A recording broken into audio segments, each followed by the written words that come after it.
함께 기도하겠습니다. 천지와 우주 만물을 창조하시고 인간 역사를 다스려 나가시는 하나님 아버지, 한 주간 임자교회에서 하나님의 귀한 말씀을 전할 수 있도록 시간과 기회를 허락하여 주시고 또 귀한 영혼들 불러주셔서 감사드립니다. 오늘도 성령님께서 함께 하시는 가운데 말씀을 전하는 자의 입술과 듣는 각 사람의 마음을 주장하시어서 하나님의 말씀이 온전하게 전해지고 그 말씀이 듣는 각 사람의 심령에 심기워져서 하나님의 은혜 앞에 나오는 귀한 시간 될 수 있도록 도와주시옵소서. 고개 숙여 기도하시는 분들 중에서 아직 구원받지 못하신 분들 한 사람도 이뤄지지 않도록 하나님께서 자비와 능력 베풀어 주시옵소서. 말씀의 시종을 전능하신 주님께만 부탁드리며 주 예수님의 이름으로 감사하며 기도드립니다. 아멘. 마태복음 16장을 좀 찾으시겠습니다.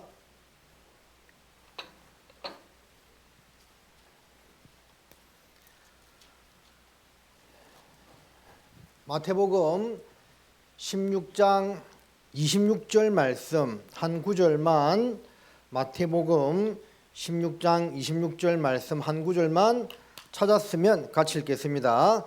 사람이 만일 온 천하를 얻고도 제 목숨을 잃으면 무엇이 유익하리요?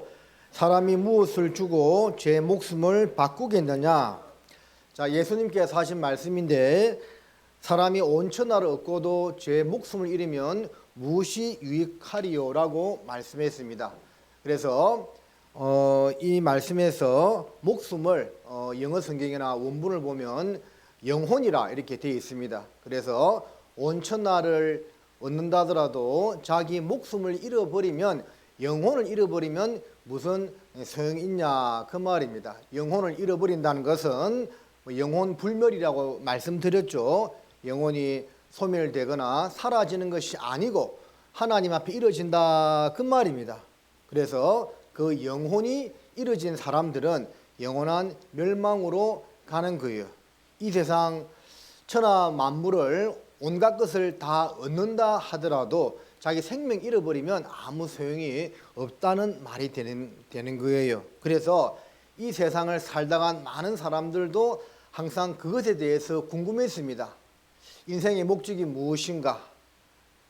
참된 진리는 무엇인가? 그리고 죽음 이후에는 어떻게 되는가? 그에 대해서 항상 궁금해 왔습니다. 그런데 성경 외에는 그 어떤 곳에서도 그 답을 찾을 수 없다고 말씀하고 있습니다. 자, 우리가 잘 알고 있는 세계 4대 성인 중에 한 사람으로 알려져 있는 이분 누굽니까? 공자죠.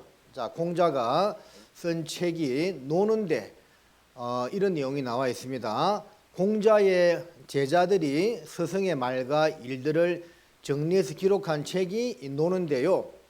공자에게 질문, 죽음 뒤에 어떻게 됩니까? 라고 질문을 던졌습니다. 미지생 은지사라고 이렇게 이제 답을 했는데, 그 말은 삶조차도 아직 알지 못하는데 어찌 죽음을 알겠는가? 자, 공자의 제자들은 궁금했습니다. 사람이 살면서 가장 궁금하게 여기는 것 중에 하나가 결국 사람은 죽는데 그 뒤에 어떻게 되는가 그 말입니다. 그래서 우리 공자 선생님이면 이 문제에 대한 답을 알려주겠지 하는 마음으로 물었는데, 공자왈 미지생 은지사, 삶조차도 내가 아직 다 깨닫지 못하는데 어찌 죽음 이후의 세상을 알겠는가라고 말했습니다. 당연하죠. 이 문제는 인간 스스로는 아무리 생각하고 노력해도 얻을 수 없는 겁니다. 하나님께 물어보아야만 되는 겁니다. 그리고 이런 말도 남겼죠. 조문도 석사가의라. 즉 아침에 참된 이치와 도를 들으면 저녁에 죽어도 좋다 그 말입니다. 그러니까 공자 스스로도 이 진리를 정말 깨닫고 싶어 했던 것 같아요. 삶의 진정한 목적과 행복은 어디에 있는가? 죽음 이후에는 어떻게 되는가? 공자도 궁금했던 것 같습니다. 그러나 그도 그 답을 알지 못하고 세상을 떠났던 겁니다. 영상 하나 보겠습니다. 빈손으로 왔다가 빈손으로 가는 인생인데 결국 사람은 몸은 흙으로 가고 영혼은 하나님께로 간다고 말씀을 드렸죠. 생의 종말.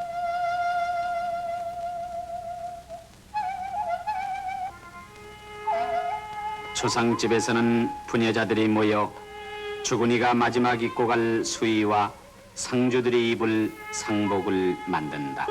인생초로 허망하다. 운면 한순 죽어이니라. 인생 참지 백년간의 부귀공명 부이니라. 만리장성 진시황도 장세 보태윤교. 자 보세요. 만리장성 진시황도 잠시 후에 무엇이라고요? 영멸이라. 살아 이제 없어진다. 끝이다. 그렇게 이야기하고 있는 것이 아니고 영멸, 영원한 멸망이다 그 말입니다. 그러니까 우리 조상님들이 불렀던 그 상여가에도 사람이 죽으면 끝이 아니고 영원한 멸망을 당한다는 것을 알고 이런 노래를 불렀던 거예요. 상주들의 곡소리와 더불어 인생의 마지막 길을 떠난다. 그러나 육신은 죽었을 망정 영혼은 계속 살아있는 그런 상태에서 한국인은 죽어간다. 명절이 끝나면은 상여에 운구되고 발인이 시작된다.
이렇게 운구된 관이 하관되고 상주가 첫삽에 흙을 덮음으로써 묻기 시작한다.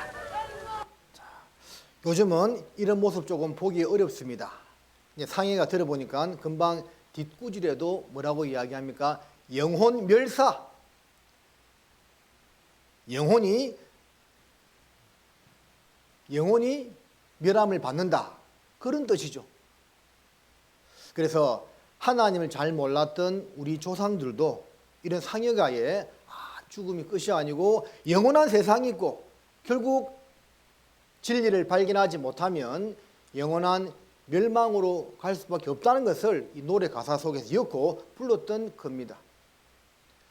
자, 중간에 북망산이라는 가사도 나왔죠. 실제 중국의 허난성에 북망산이라고 있습니다.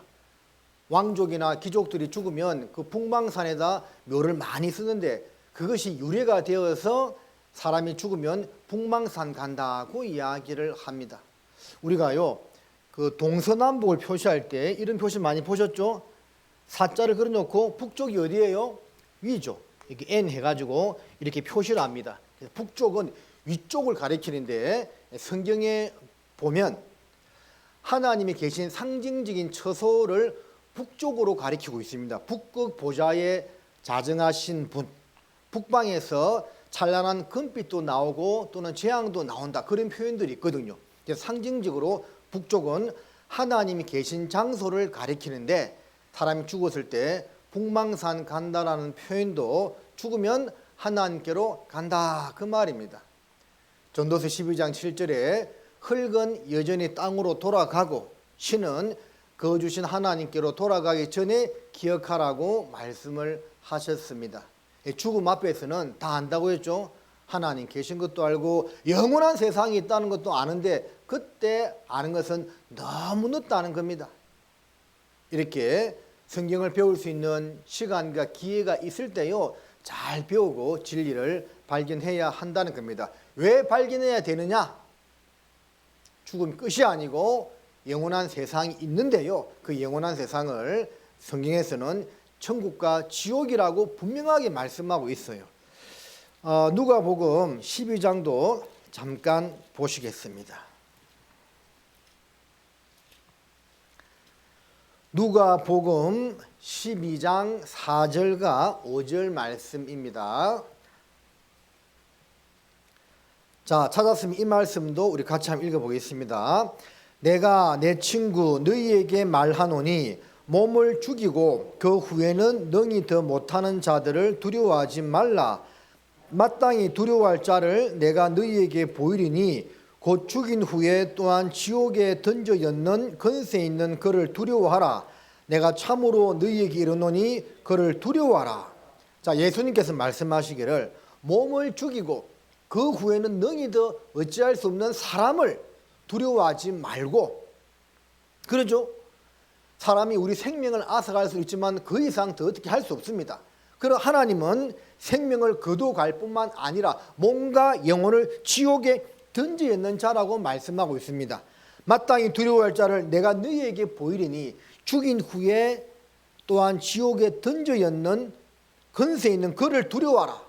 내가 참으로 너희에게 이르노니 그를, 여기서 그가 누굽니까? 하나님을 두려워하라 그 말입니다. 그가 그 의리하던 장막에서 뽑혀가지고 무서움의 왕에게로 끌려간다고 했죠. 하나님을 우리가 참으로 두려워해야 한다는 겁니다. 왜? 하나님은 사람의 영혼을 지옥에 던져 였는 건세 있는 분이기 때문에 그래요. 자, 어떤 의미에서는요, 우리가 이렇게 성경을 배우고 구원을 받아야 되는 이유가, 가장 중요한 이유가요, 지옥이 있기 때문에 그래요. 그 지옥이 없다면 굳이 이렇게 힘들게 밤마다 나와서 성경을 배울 필요도, 예수님을 믿을 필요도 없습니다. 지옥이 없다면. 그러나 지옥이 있기 때문에 우리가 배우고 거기 가지 않을 수 있는 방법을 찾아야 한다는 겁니다.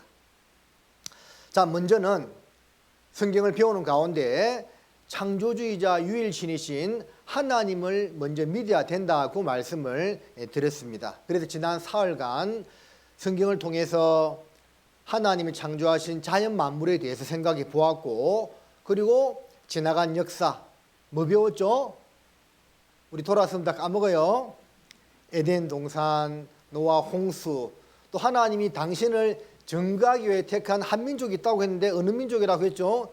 이스라엘 민족의 역사에 대해서 배워보았습니다. 이것만 잘 배워보더라도 성경이 사실이고 하나님이 살아 계신다는 것을 누구나 믿을 수가 있는데, 혹시나 그래도 조금 더 이제 확실하게 하기 위해서 오늘은 이제 마지막 시대에 있을 일들에 대해서 좀 배워보도록 하겠습니다.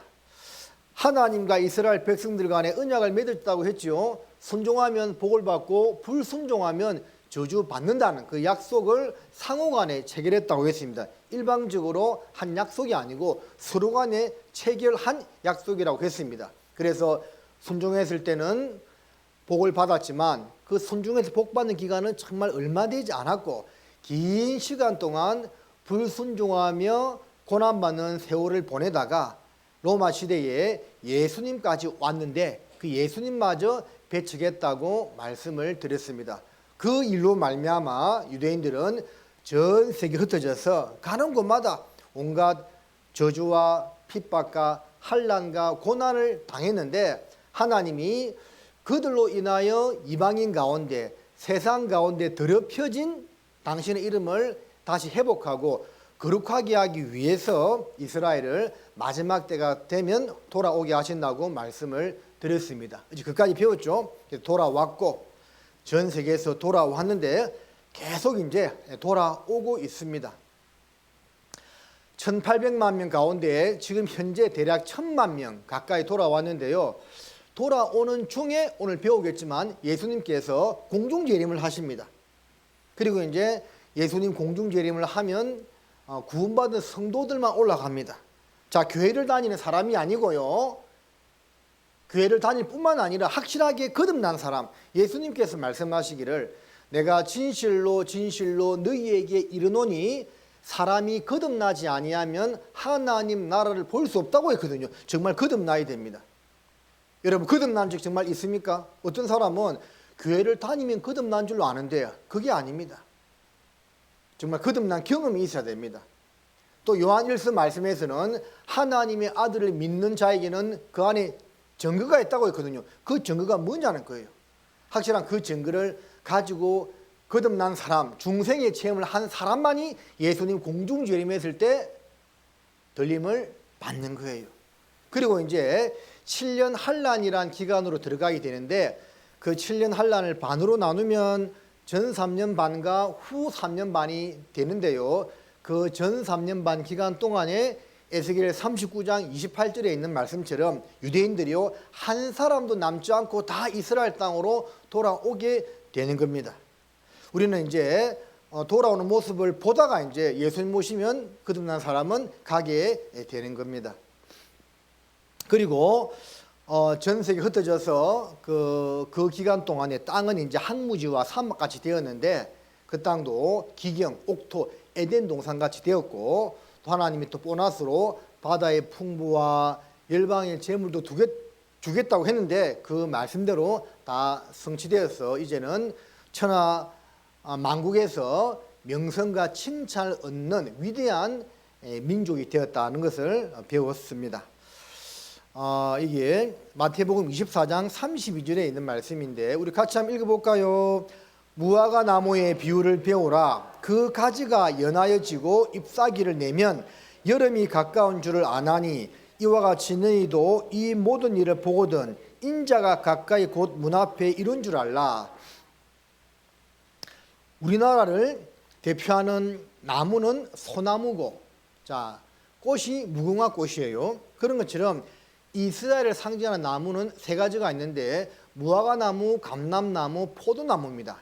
그 중에서 특별히 무화과 나무가 대표라고 할 수가 있는데, 자, 보시면 이것은 감람나무예요. 올리브 나무라고도 하죠. 예. 그리고 포도나무, 자, 무화과 나무입니다. 무화과 나무의 비유를 배우라. 이 나무는 이스라엘을 상징합니다. 그 가지가 연하해지고 잎사귀를 열면 저 겨우내 앙상했던 가지에서 잎이 나고 열매를 맺으면 이제 이스라엘 독립하고 강대국이 되었다 그 말입니다. 그러면 여름이 가까운 줄을 아나니, 자, 여름은 추수 때를 가리킵니다. 추수 때, 예수님이 재림할 때다 그 말입니다. 자, 이렇게 말하니까 어떤 분이 질문해요. 아니, 가을이 추수 때 아닌가요? 자, 우리나라와 이스라엘은 기후대가 틀립니다. 잠언 20장에 보면 게으른 자는 가을에 밭 갈지 아니하나니 그런 표현이 나오거든요. 이제 우리나라는 봄에 밭을 갈고 씨앗을 뿌리고 가을에 추수하는데 이스라엘은 정반대입니다. 가을에 밭을 깔고 씨앗을 뿌리고 그 다음에 여름에 추수를 합니다. 그래서 이제 뭐 학기도 우리 아시아 쪽은 3월달 개학인데 유럽이나 서구는 9월달 개학이죠. 그 기후대가 틀린 겁니다. 성경의 여름은 추수 때를 가리키는 거예요. 그래서 여름이 가까운 줄 아나니 추수 때, 즉 예수님의 재림 때, 세상 끝이 이제 다가왔다 그런 말이 되는 겁니다.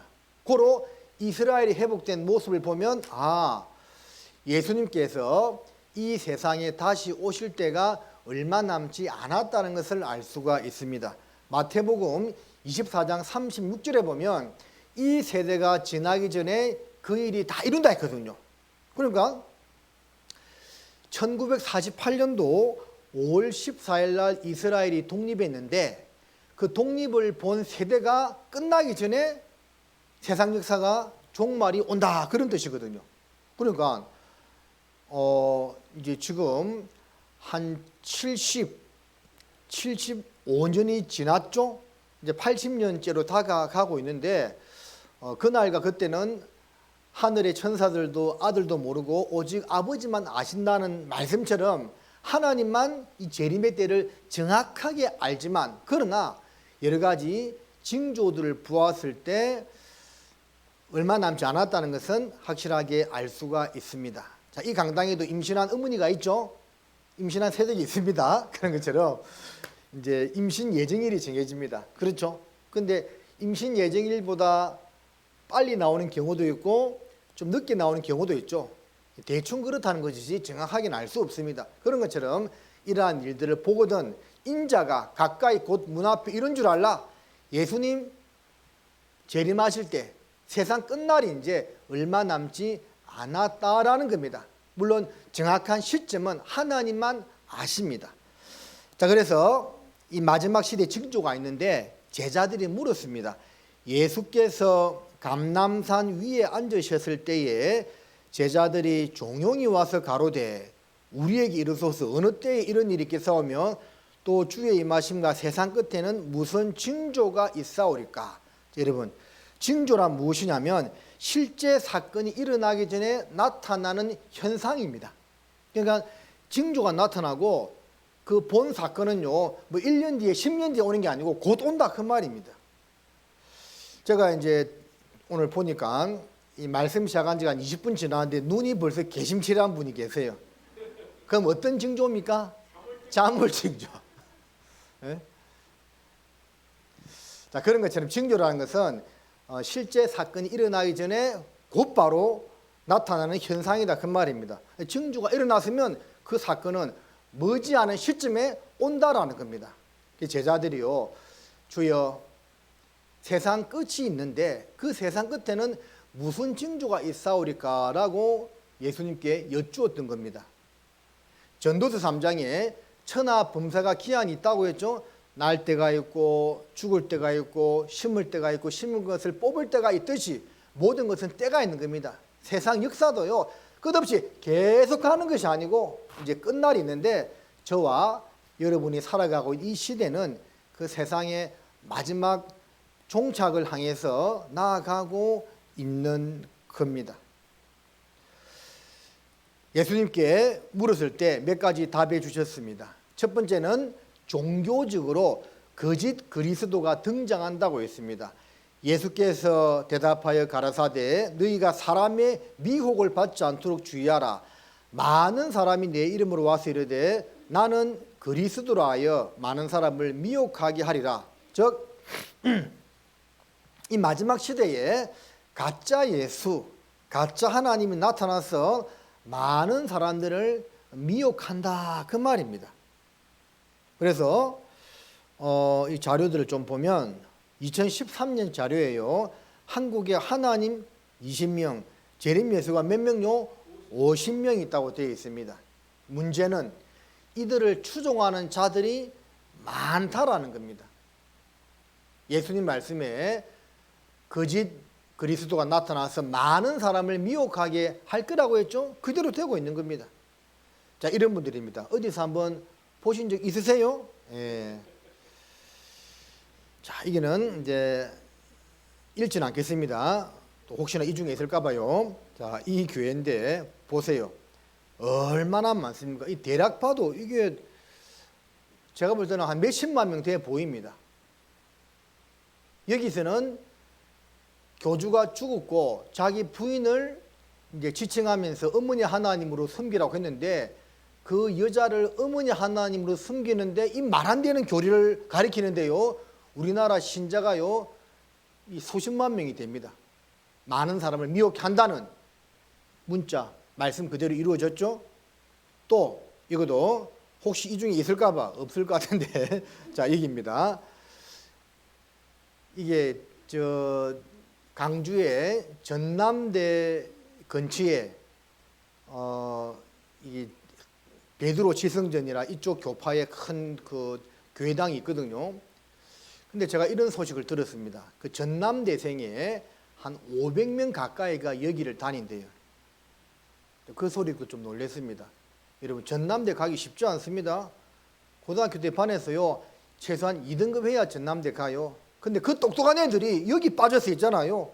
여기도 교주가 자기가 재림 예수 보혜사 성령이라고 가리키는데 거기에 빠져서 따라다니고 있는 겁니다. 참 어리석지요. 예? 그 다음에 난리와 난리 소문을 듣겠으나 너희는 삼가 두려워 말라. 이런 일이 있어야 돼. 끝은 아직 아니니라. 민족이 민족을, 나라가 나라를 대적하여 일어나겠고, 자, 난리 소문, 민족 간에 크고 작은 전쟁들이 생긴다라는 말인데, 냉전 끝나도 세계는 교전 중이다 되어 있죠. 지구촌 곳곳 유혈 종족 분쟁, 전 세계 곳곳에서 크고 작은 국지 전쟁이 끊이지 않고 일어나고 있습니다. 러시아 우크라이나 전쟁도 사실은 같은 슬라브 민족이거든요. 같은 민족끼리 싸우고 있는 겁니다. 이스라엘과 하마스 전쟁도 올라가다 보면 결국은 아브라함의 두 아들의 후손이거든요. 싸우고 있는 거예요. 또 처처에 기근과 지진이 있으리니, 기근은 굶주림이고 지진은 땅이 갈라지는 거죠. 누가복음 21장 11절에도 처처에 큰 지진과 기근과 온역이 있겠고 또 무서운 일과 하늘로서 큰 징조들이 있으리라고 예언했는데, 보세요. 기근, 이게 파이팅 헝거 월드와이드, 자, 기근과 싸우고 있는 세계 지도다 그런 뜻이죠. 이게 붉은색, 이 색칠되어 있는 데가요 다 굶주리고 있는 지역입니다. 자, 아이 봐요. 굶주려 가지고 얼마나 그 비참한 모습이에요. 여러분 그거 아세요? 하루에 3끼 이렇게 먹는 사람이요 전 세계 인구의 절반도 되지 않는다는 거 알고 있습니까?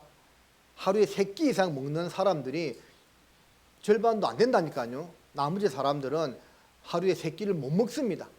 예. 우리가 이제 하루에 3끼 안 먹는 이유는 살 빼려고 안 먹는 거고, 그죠?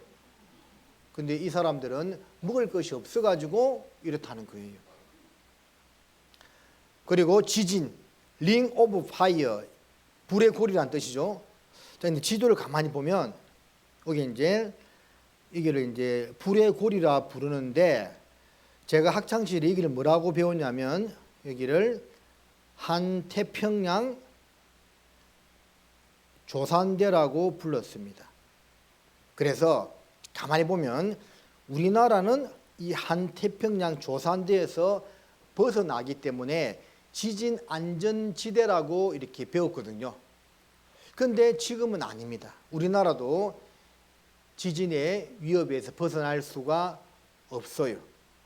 전 세계에 끊임없이 지진이요 계속 일어나고 있습니다. 지진에 관련된 그런 이제 신문 기사들 또 뉴스는 하도 자주 나기 때문에 식상합니다. 그죠?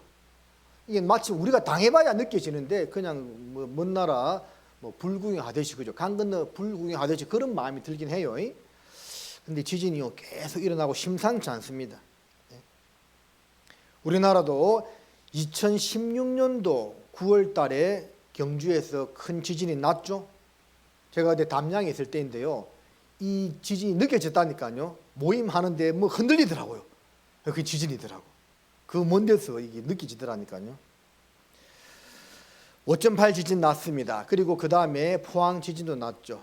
한반도 단층이 뒤틀리기 시작, 큰 지진 올 수도. 처치에 큰 지진과 기근과 온역이 있겠고 또 무서운 일과 하늘로서 큰 징조들이 있으리라 했는데, 온역은 연병 온자에다가 연병 죄송합니다. 역자인데 죄송합니다. 역자인데 이제 전염병이다 그 말이죠. 전염병이다는 말입니다. 이런 질병들이 많이 생겨나고 있습니다. 신종 질병 온난화로 속출하고 있다. 초슈퍼 세균, 병원서 확산, 가장 강력한 항생제도 죽지 않는다. 세계가 떨고 있는 에볼라 공포, 감염 사망자 사상 최대. 보세요. 에볼라 걸린 사람 치사율이요 약 80%가 넘는답니다. 걸리면 죽는 거예요. 살인 진드기 바이러스 국내에서도 발견되었다. 요즘은 이제 잔디밭에 막 앉거나 하면 안 돼요. 구제역, 또 우한폐렴, 코로나19 우리가 얼마나 이것 때문에 많은 고통을 겪었습니까? 미세 바늘로 코로나 바이러스를 찔렀지만 모양만 찌그러질 뿐 다시 원상 복구되었다. 코로나 바이러스의 90도 열을 10분간 가했으나 모양만 조금 바뀌고 거의 영향 없다. 이 죽지 않는 겁니다. 더 높은 온도로 가열해도 이 바이러스가 없어지지 않는 거예요. 폐렴의 한 종류죠. 근데 그 원인이요, 중국 우한 시장에서 비롯됐다는 것이 밝혀졌습니다. 자, 중국 사람들은 이 뭐예요? 안 먹는 게 없어. 이 박쥐도 즐겨 먹는다고 해요. 자, 젊은 아가씨들이 이렇게 먹으라고 소개하고 있습니다. 한번 잡숴봐. 맛있겠어요? 근데요, 여기 보면 사스와 메르스, 에볼라 그리고 코로나19 다 박쥐를 통해서 중간 매개체를 거쳐서 사람에게 전염이 된 겁니다. 하나님 말씀에 세중에 너희가 가정에 이길 것은 이것이라. 이것들이 가정한 적 먹지 말지니 곧 독수리와 솔개와 응가 학과 황새 종류와 대성가 뭐라고요? 박쥐니라. 자, 하나님 말씀에 박쥐를 먹으라고 했습니까? 먹지 말라고 했습니까? 먹지 말라고 했죠.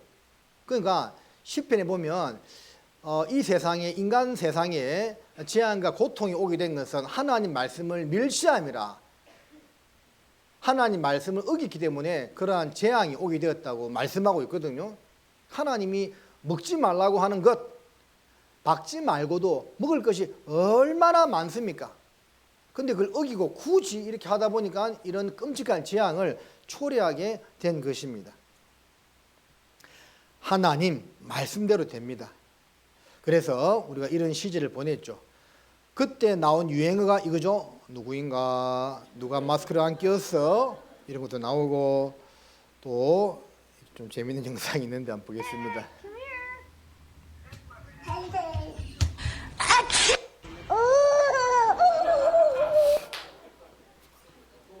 코로나는 엄마와 아이 사이도 멀어지게 했습니다.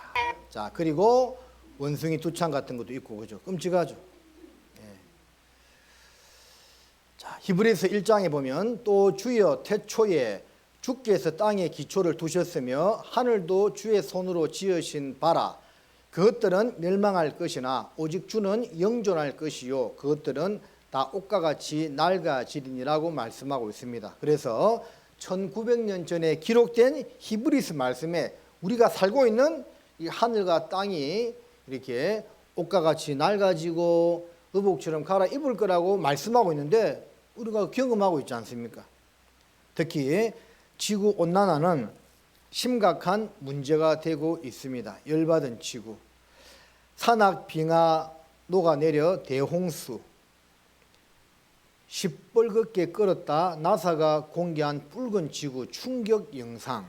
그렇죠? 이게 2022년도 기사인데 이 지구가 빨간 겁니다. 이렇게 열받은 바다, 해수온도 1년 만에 20년 상승치 폭등. 그러니까 이거는 올해 2024년 기사인데요. 1년 동안의 해수 온도의 상승치가요, 지난 20년 동안 오른 것이 한꺼번에 1년 만에 다 올라버렸다 그 말입니다. 그래서 요즘 뭐 생태계가 바뀌고 있다는 거 잘 알고 있죠. 오존홀 회복 중이라더니 한반도 118배 다시 뻥 뚫렸다. 회복 중이라 했는데 다시 뻥 뚫려버렸어요. 이게 무슨 말입니까? 회복이 된다는 거예요? 안 된다는 겁니까? 안 됩니다. 회복이 안 돼요. 자, 영상 하나 보겠습니다. 깨어 있어라. 너희가 그날과 그 시간을 모르기 때문이다. 불은 도처에 있습니다. 올여름 세계 곳곳에서 불길이 치솟았습니다.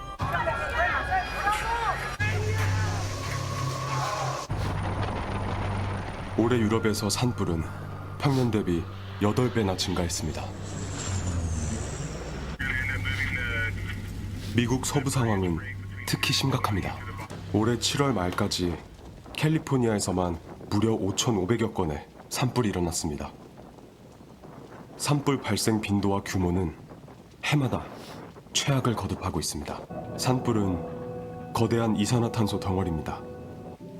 이런 온실가스는 태양 에너지를 대기에 가두는 역할을 합니다.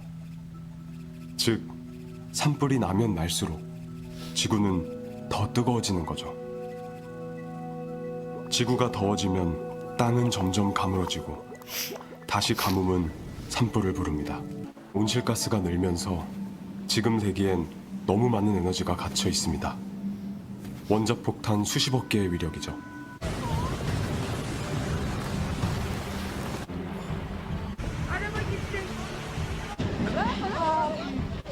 서유럽 홍수는 특히 충격적이었습니다. 대기가 머금은 거대한 수증기가 물폭탄으로 쏟아진 겁니다. 원리는 간단합니다. 지구 온도가 올라가면 더 많은 물이 증발되고 물은 우주 밖으로 빠져나갈 수 없습니다. 대기엔 점점 더 수증기가 쌓이고 결국 강력한 물폭탄으로 떨어지게 되죠. 이런 극단적인 물순환이 어떤 곳엔 가뭄을, 또 어떤 곳엔 홍수를 만듭니다. 극쪽이 다른 지역에 비해서 한 2배 내지 3배 정도 빠르게 지금 가열이 되고 있습니다. 다시 말해서 이 적도와 극 간에 바로 이 에너지 차이가 적어져 버렸어요. 그래서 금년에 그 카나다 그 서부 쪽, 그다음에 캘리포니아 이쪽에 바로 고기압이 오랫동안 이제 버티게 되면서 엄청난 그런 폭염 현상을 일으켰고요. An extreme heat wave is sweeping across western Canada. The unprecedented heat smashed Canada's temperature record when the mercury hit 49 degrees Celsius. 과학자들은 인간이 버틸 수 있는 지구 온도 상승의 한계점을 1.5도로 봅니다. 그런데 그 한계점이 머지 않았습니다. 우리 삶의 터전인 지구에 기후 재앙이 닥치기까지 남은 시간, 불과 7년 9일입니다. 독일 연구기관이 운영하는 탄소 시계인데요. 전 세계 이산화탄소 배출량을 토대로 지구의 기온이 산업혁명 이전보다 1.5도 상승하기까지 남은 시간을 보여줍니다. 자, 그럼 이 1.5도의 의미는 뭘까요? 전문가들은 재앙의 마지노선이라고 말합니다. 빙하가 녹아서 해수면은 최대 77cm 상승하고 또 일상적인 폭염과 물 부족, 홍수와 산불이 지구 생태계와 인류의 생존을 위협하게 됩니다. 번영을 위한 인간의 활동이 지구를 병들게 하고 결국 인류 스스로의 생존을 위태롭게 만든 셈입니다. 7년 9일, 이제 우리에게 주어진 시간은 많지 않습니다. 지금 행동하지 않으면 기후재앙 피할 수 없습니다. 마태복음 24장 찾으시겠습니다. 마태복음 24장 찾겠습니다. 11절 말씀입니다. 거짓 선지자가 많이 일어나 많은 사람을 미혹하게 하겠으며 불법이 성함으로 많은 사람의 사랑이 식어지리라. 또 마지막 징조 중에 한두 가지가 무엇이 더 있느냐 하면 가짜 예수만 나타나는 것이 아니고요. 거짓 선지자, 가짜로 이렇게 말씀을 전하는 사람들이 많이 나타나서 또 많은 사람을 미혹하게 한다고 했습니다.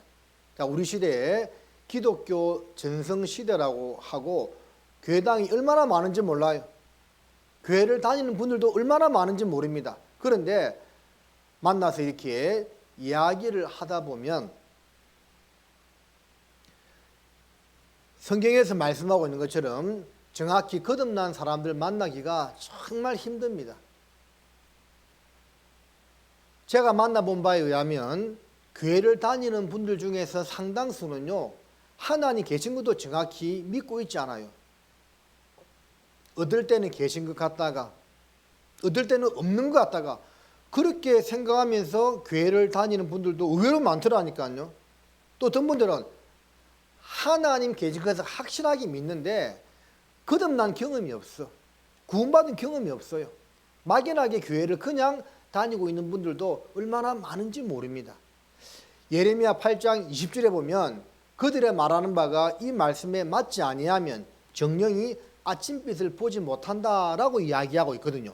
그러니까 우리 시대는요, 이 가짜 예수만 많은 것이 아니고 하나님 말씀을 잘못 전해가지고 많은 영혼들을 잘못된 대로 인도하는 그런 가짜 목사, 가짜 신부, 가짜 종교인들이 굉장히 많다는 겁니다. 그리고 거기에 미혹되어서 따라가는 사람들도 굉장히 많다는 거예요. 그래서 우리 각자가 정말 하나님 말씀에 내가 언제 정확히 거듭난 적이 있는지를 생각해보고 그 말씀에 합해야 된다는 겁니다. 어떤 마을에 할아버지가요, 평생 수염을 이렇게 길게 기르고 살았답니다. 한날은 어린아이가 와서 할아버지에게 묻더래요. 할아버지, 주무실 때 수염을 이불 안에 넣고 주무십니까? 밖으로 빼고 주무십니까? 물었대요. 할아버지가 잘 모르겠어요. 그래, 내가 오늘 하룻밤 자보고 이야기해 줄게 하면서 잠을 잤습니다. 처음에는 이불 안에다가 수염을 넣고 자니까 너무 답답한 겁니다. 잠을 잘 수가 없어요. 밖으로 빼고 자니까 너무 서늘한 겁니다. 잠을 잘 수가 없어요. 밤새도록 넣었다 뺐다 하면서 이렇게 잠을 설쳤답니다. 그리고 그 다음날 아이 만나서 말하기를 야, 나도 모르겠다 그 이야기했는데, 그것은 그 당시에 이제 정체성이 불분명한 정치인들을 꼬집어서 어떤 사람이 그 글을 쓰는데요. 이 믿음 안에서도 그런 분들이 많아요. 내가 오늘 죽으면 천국 갈지 지옥 갈지 정확하지가 않아요. 두리뭉실해. 그러면서도 막연히 교회 다니면서 거듭났냐 물어보면 거듭난 경험 없다고 이야기하면서 그래도 내가 교회는 다니니까 최소한 지옥은 안 가겠지, 그런 생각 가지고 다니시는 분들이 없을까 좀 의외로 많습니다. 그래서 이 마지막 시대에 가짜 선지자에 의해서 많은 사람이 미혹받고 있는데 우리는 절대 그런 사람이 되어서는 안 되겠고요. 또 12절에 불법이 성함으로 많은 사람의 사랑이 식어진다고 되어 있습니다. 우리 시대죠. 우리 시대. 여기는 우리 신안군 임자면은 그렇지 않겠지만 요즘 도시에는 얼마나 삭막한지 모릅니다. 아파트에 살아도 앞에 누가 사는지 위아래 누가 사는지 모르고 사는 경우가 대다수입니다. 저는요, 이 마지막 징조 중에 하나가 인간성 타락이라고 디모데 후서 3장에 나와 있는데, 요즘 아이를 보면 이게 더 이상 갈 수 없겠구나 하는 생각이 들어요. 예전에는 우리 학교 다닐 때에도 그런 말 했죠. 선생님 뭐도 밟지 않는다고요? 그림자도 밟지 않는다였습니다. 사실은 제가 학교 다닐 때 그 정도까지는 아니었습니다. 그림자는 밟았어요. 뒤에서 흉도 봤어요. 근데 감히 선생님 앞에서 뭐 대든다거나 이런 거 상상을 못했거든요. 근데 요즘은요, 선생님 말기를 우습게 합니다. 그래서 많은 교사들이요, 애들 가르치기 힘들다고 학교를 그만두기도 하잖아요. 어떤 학교에서 수학여행 갔는데 애가 늦게 타는데요, 자기 자리가 없더래요. 그러더니 담임 선생님 보고 일어나라고 비켜달라고 하더래요.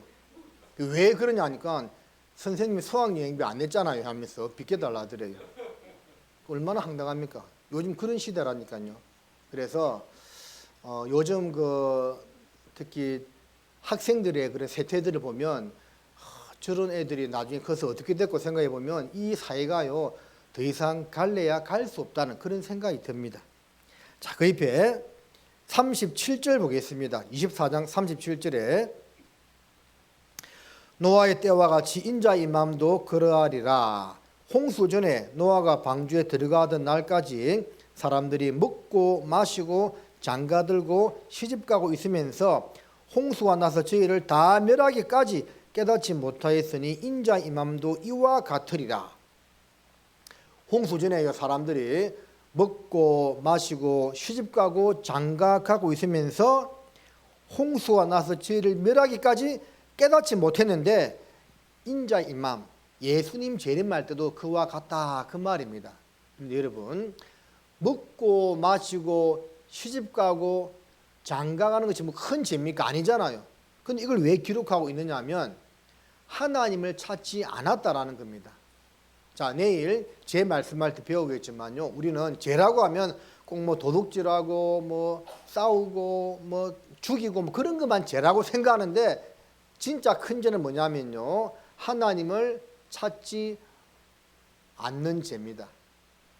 사도행전 17장에 하나님은 모든 사람들에게 생명과 호흡과 만물을 친히 주시는 분이고 마태복음 5장에 하늘로서 비를 내리시고 의인과 악인에게 비를 내리시고 불의한 자와 의로운 자에게 햇빛을 비추는 분이다 되어 있거든요. 근데 그 하나님을 떠난 죄, 하나님을 찾지 않는 죄, 하나님 일에 아무 관심이 없는 것, 자기 영혼에 대해서 아무런 관심이 없는 것, 그게 이제 근본 죄라는 겁니다. 그래서 여기서 먹고 마시고 시집가고 장가가는 것이 사람들 볼 때는 별 죄가 아니겠지만 하나님 보실 때는 하나님을 떠나고 찾지 않는 죄가 큰 죄인데 그렇게 살다가 이제 멸망을 당한다라는 겁니다.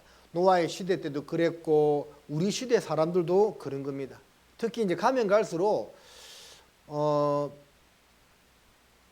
마지막 시대를 가면 갈수록 사람들이요 뭐 영적인 것에 대해서 하나님, 성경, 천국, 구원 이런 것에 대해서 별로 관심이 없어지는 시대입니다.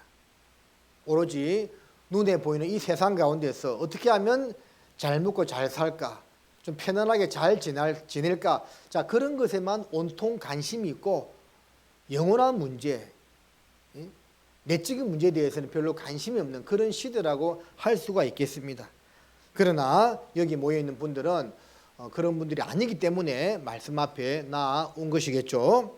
40절에 그때에 두 사람이 밭에 있음에 하나는 데려감을 당하고 하나는 버려둠을 당할 것이요 두 여자가 매를 갈고 있음에 하나는 데려감을 당하고 하나는 버려둠을 당할 것이니라. 자, 이런 일이 있다가 이런 마지막 징후가 딱 있다가요 갑자기 이제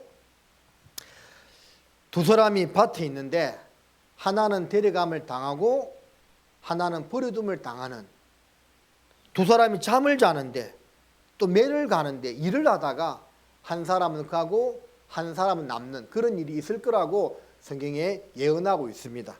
자, 누가복음 17장도 보시겠습니다. 누가복음 17장 34절입니다.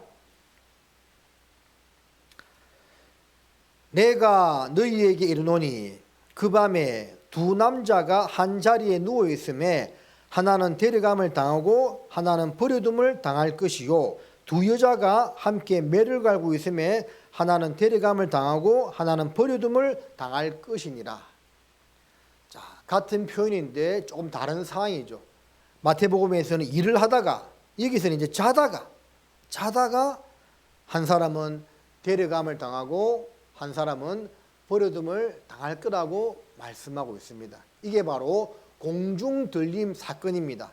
예수님은 2000년 전에 이 땅에 오셨다가 사람을 구원하는 구원 역사를 완성하시고 죽은 지 사흘 만에 부활하시고 성천에서 하늘로 가셨습니다. 갈 때 내가 다시 온다고 말씀하고 가셨는데 오실 때는 두 번 옵니다.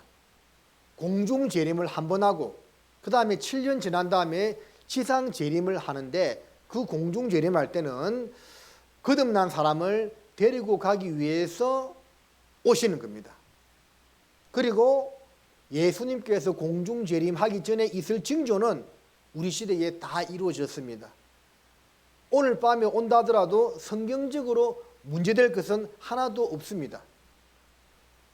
두 사람이 함께 잠을 자다가 두 사람이 함께 맷돌 갈다가 한 사람은 가고 한 사람은 남겠네 예수님 맞을 준비됐나 이런 찬양도 있는 것처럼요 분명히 주님 머지않은 시점에 오십니다. 데려감을 당하는 사람과 남겨짐을 당하는 사람이 있을 거예요. 구체적으로 기록하셨는데 형벌의 세계가 있다라고 경고하십니다. 불가요양으로 타는 곳이 있습니다. 무적행이라는 말은 없을 무자에 바닥 저자예요. 그러니까 바닥이 없는 갱도다 이런 뜻입니다. Are you ready? 준비하셨습니까? 노동을 당한 것입니다. 남겨둔다 그러지 않았죠? 그건 버리는 겁니다. 완전히 버리는 겁니다. 이루어지는 겁니다. 쟤 이상해. 야, 진짜 사람이 없어진대. 야, 그게 말이 되냐? 아, 진짜. 아, 사람들이 왜 없어져?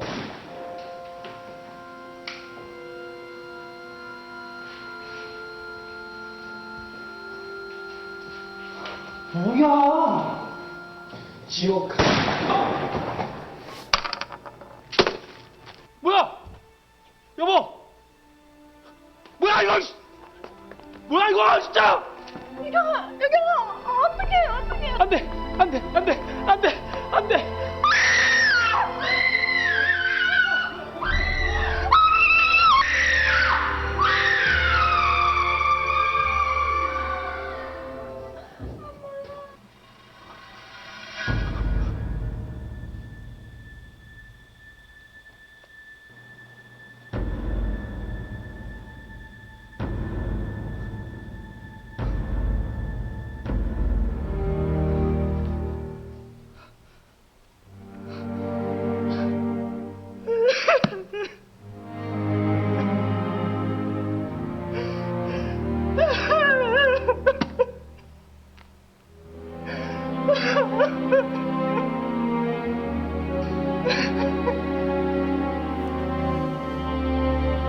자, 데살로니가 전서 4장을 보시겠습니다.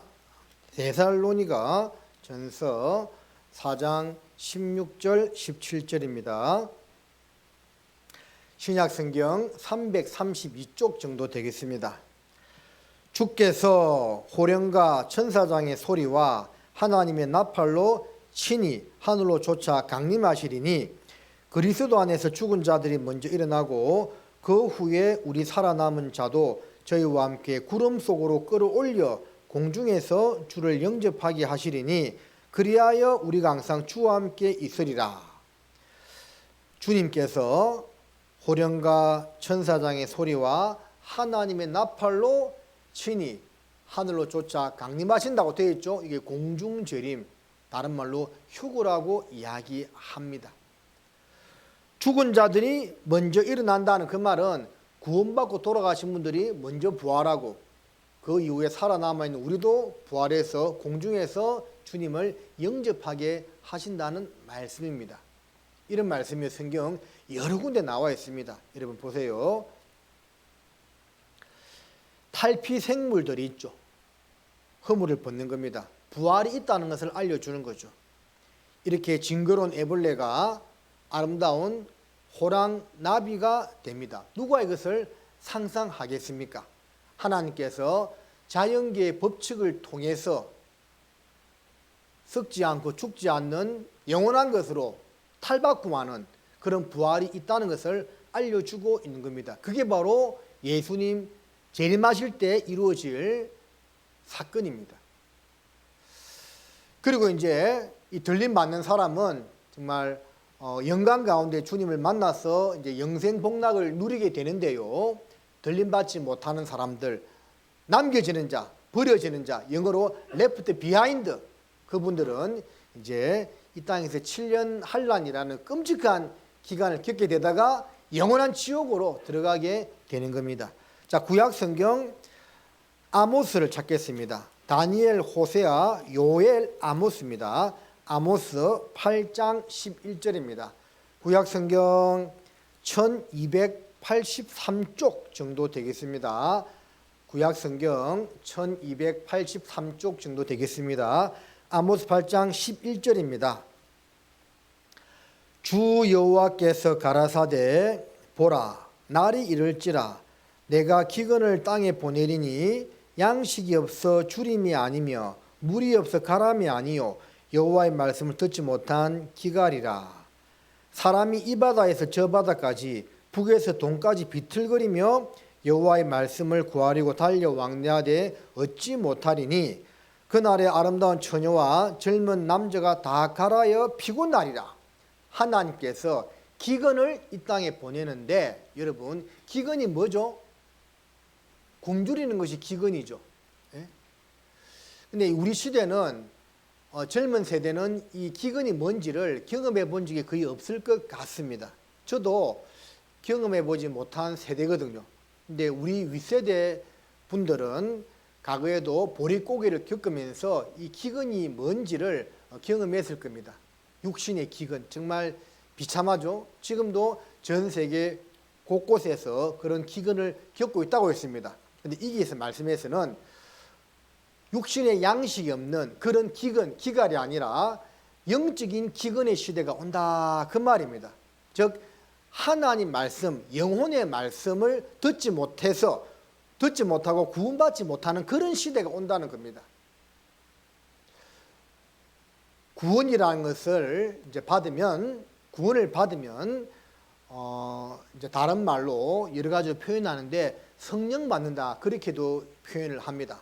구원받은 사람들 속에 성령님이 들어오게 되어 있어요. 늦게나 못 늦게나 성령님이 구원받은 성도 속에 들어와 있습니다. 예수님께서 공중재림을 할 때 어떤 일이 일어나느냐 하면 전 지구상에 있는 성령님을요 다 거두어 드리는 겁니다. 그러니까 그 성령이 구원받은 사람 속에 들어가 있기 때문에 그 사람이 변화되어서 올라가게 되는 겁니다. 그래서 이제 성령이 다 거두어지기 때문에 이 땅에 성령이 없는 그런 이제 시대로 들어가야 되는데 그게 영적 대기근의 시대입니다. 공중돌림 사건 이후에도 성경책은 있겠죠. 성경책이 사라지진 않습니다. 그러나 이 사건 이후로는 우리 이방인들, 유대인들을 제외하고는 다 이방인이라고 했죠. 우리 이방인들은 아무도 구원받지 못합니다. 왜?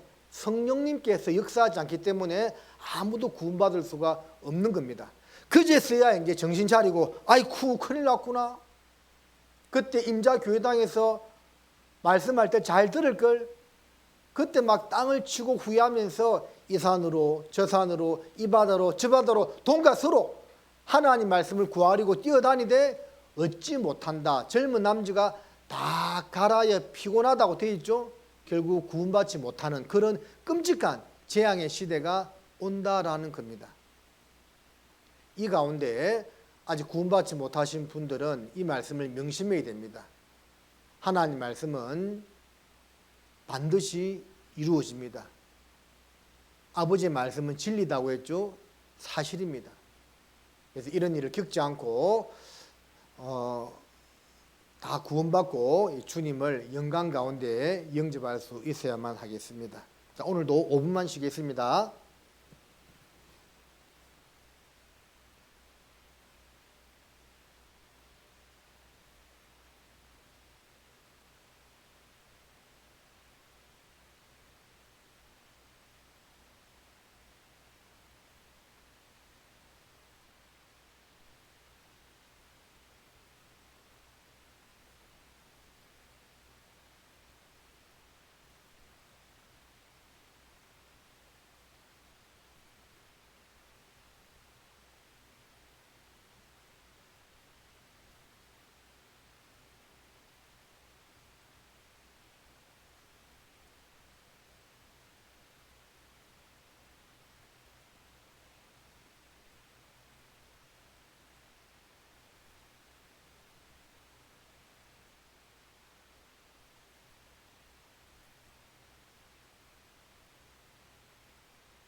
자, 오늘도 먼저 들어오신 분들은 함께 운동하시도록 하겠습니다. 박지성과 함께하는 대한민국 응원체조.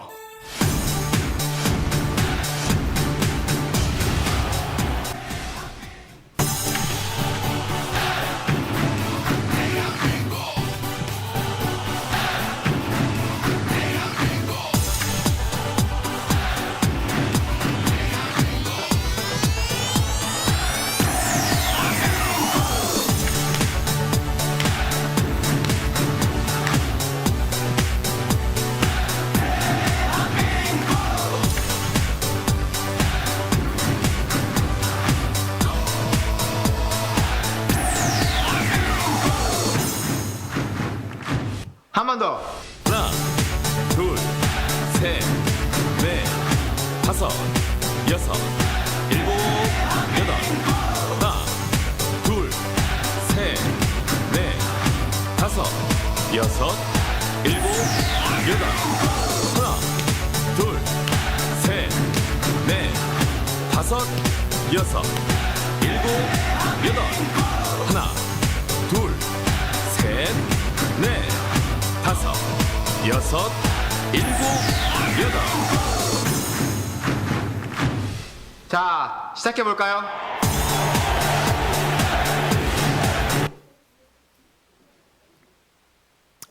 시작할까요?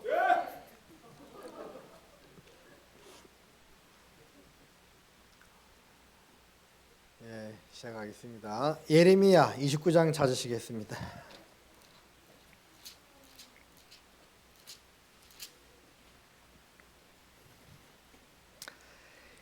예레미야 29장 11절 말씀입니다. 구약성경 1097쪽 정도 되겠습니다. 11절 말씀입니다. 나 여호와가 말하노라. 너희를 향한 나의 생각은 내가 아나니 재앙이 아니라 곧 평안이요 너희 장래에 소망을 주려 하는 생각이라. 너희는 내게 부르짖으며 와서 내게 기도하면 내가 너희를 들을 것이요 너희가 전심으로 나를 찾고 찾으면 나를 만나리라. 제가 처음 시작할 때는 하나님이 몸과 영혼을 지옥에 던져 있는 무서운 분이라고 말씀을 드렸습니다. 그런데 하나님의 마음은요, 우리가 지옥 가라는 것이 아닙니다. 하나님 마음은 이기는 것처럼 너희를 향한 나의 생각은 내가 아나니 재앙이 아니라 곧 평안이요. 평생 죄를 짓고 살다가 그 죄 문제를 해결받지 못하면 영원한 멸망으로 갈 수밖에 없지만 하나님을 전심으로 찾고 찾으면서 즉 말씀을 잘 듣는 가운데 자기 영혼 문제, 죄 문제를 해결하고 마음에 진정한 평안과 안식을 얻기를 원하는 것이 하나님의 마음이다 그 말입니다. 그리고 너희 장래에 소망을 주려 하는 생각이라. 머나먼 장래, 멀지 않은 장래에 이 땅의 생애를 끝내고 다음 세상에서 영원한 천국의 소망을 주고자 하는 것이 하나님의 마음이다는 그예요. 너희는 내게 부르짖으며 와서 내게 기도하면 내가 너희를 들을 것이요 전심으로 나를 찾고 찾으면 만난다고 되어 있습니다. 그래서 우리가 해야 될 일은 마음을 다해서 하나님을 찾으면 그 진리를 발견하고 마음의 진정한 평안을 얻고 장래의 소망을 가질 수가 있다라는 겁니다. 이 시간 우리가 해야 될 것은 전심으로 하나님을 찾고 찾는다는 것은 말씀을 귀를 기울여서 잘 듣는다라는 겁니다. 디모데전서 2장 4절에 하나님은 모든 사람이 구원을 받으며 진리를 아는 데 이르기를 원하신다고 하셨습니다. 하나님의 마음입니다. 요한계시록 22장에 보면 천국의 크기가 나옵니다. 천성의 크기가 나와요. 천국은 무한히 넓은 장소고 거기 천성이 나오는데 가로 세로 높이가 1220km입니다. 어떤 사람이 그것을 아파트 청소대로 이렇게 계산해 봤더니 지구상에 태어난 모든 사람들이 다 들어가도 남는 어마어마한 큰 장소라고 이야기를 해요. 그러니까 천국은 모든 사람이 다 들어갈 만큼 아주 넓은 장소라는 겁니다. 그래서 예수님께서도 제자들에게 말씀하시기를 내가 너희를 위하여 처소를 예비하러 가노니 예비하면 다시 와서 너희를 내게로 영접하여 나 있는 곳에 너희도 있게 하리라고 말씀하셨거든요. 다 영접해놨다 그 말입니다. 그 어떤 것으로도 형용할 수가 없겠지만 대략 이러한 모습이 되겠죠. 여기에 모든 사람이 들어오기를 하나님은 누구보다도 간절히 원하신다는 겁니다. 이 세상에는 슬픔과 고통과 죽음과 애통하는 것이 있잖아요. 그것이 없는 세상이 이곳이다라는 겁니다. 여기에 한 영상을 보겠습니다. 장훈아, 금이 와서 금이. 금이 왔다. 장훈아. 아빠가 많이 아파서 이제 하늘나라로 가야 된대.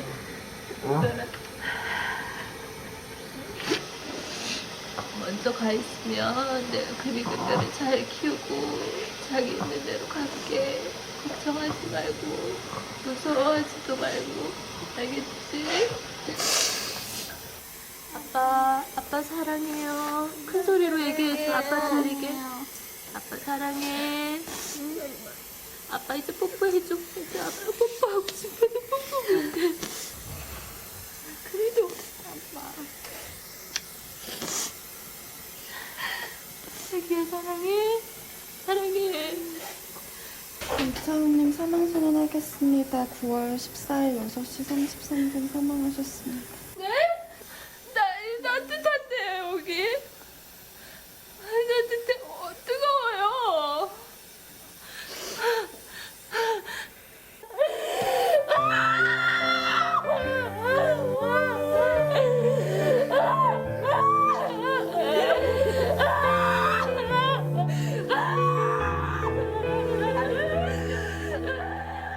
무슨 말을 할 수 있을까? 야속한 시간만 흘러가고 그러한 눈망울만이 저 검은 바다를 응시할 뿐 제발 꿈이라면 좋겠어 숨죽인 기도의 노래도 부서지는 파도를 따라 아무 흔적도 없이 흩어져 버려 기적을 생명을 원했지만 아무리 기다려도 대답 없는 꽃이에요 천국이 있다면 꿈의 소풍을 떠나 그곳에서 부디 행복하여라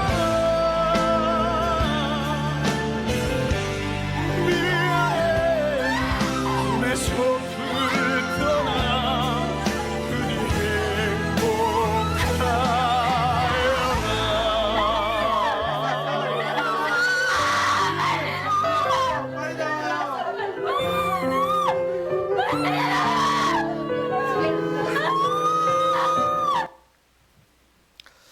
자, 이 세상에서의 슬픔, 참 이별 얼마나 가슴이 아픕니까, 그죠?